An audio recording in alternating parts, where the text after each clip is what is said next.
मेरा माउस देता तो मैं काम कर लेती. Stop giving.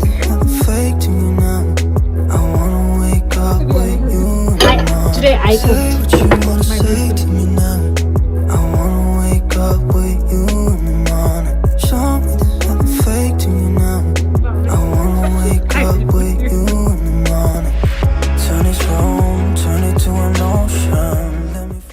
Later we are home. I am 71% down now. That means I read 50% of the book. 30, 40, 50, 60, 70. Yeah, I read 50% of the book in the past 2 hours. I mean, the book is very short. Anywho, I'm gonna see you.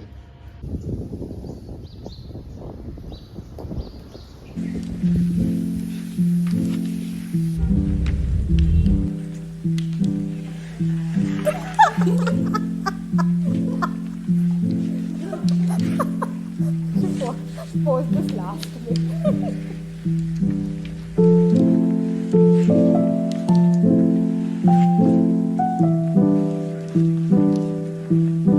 Be happy that you're coming back. At home also I can read.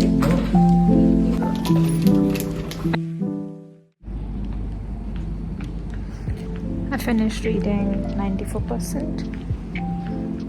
A little more to go. We'll finish it by today.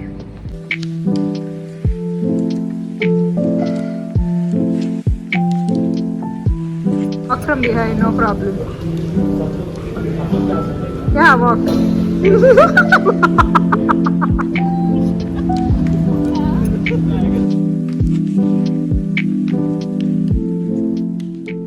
Ghachar Ghochar is such a nice and sweet book, and now I see why everybody's been recommending this book and why it's such an important book. It's a very short book, but which has a lot of meaning in it.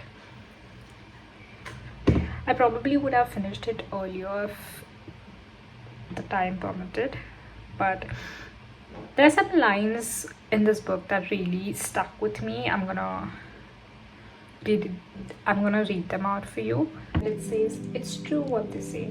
It's not we who control money. It's the money that controls us. When there's only a little, it behaves meekly. When it grows, it becomes brash, and it has its way with us," which is so true that sometimes we think that we control money, but most of the times money controls us. So there's this family who went from living in an ant infested house, a very, very small house, a very humble background where the dad is a sales executive and would take pride in his job, who loved his job. Then one day he loses his job and things go in another direction. His brother starts a new business, and that's how they start getting in money. They go from being almost poor to being very rich, and this book explains us about how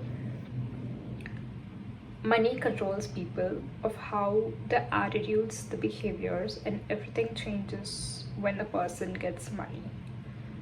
It also lets us know about the fact that how people are blinded by injustice that happens sometimes.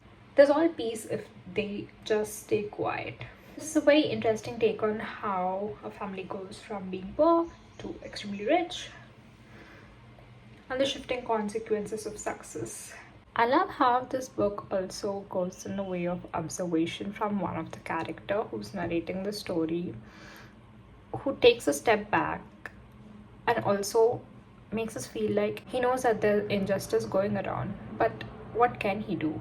He's somebody who's unemployed, who's living on somebody else's money, his family's money, and if he speaks, then he might not get that money. So in order to get that money, he needs to stay silent of all the injustice that is happening around. There's also this line that I really liked. It says, "We simply do not desire what we couldn't afford. When you have no choice, you have no discontent either." This book almost says nothing, but says a lot.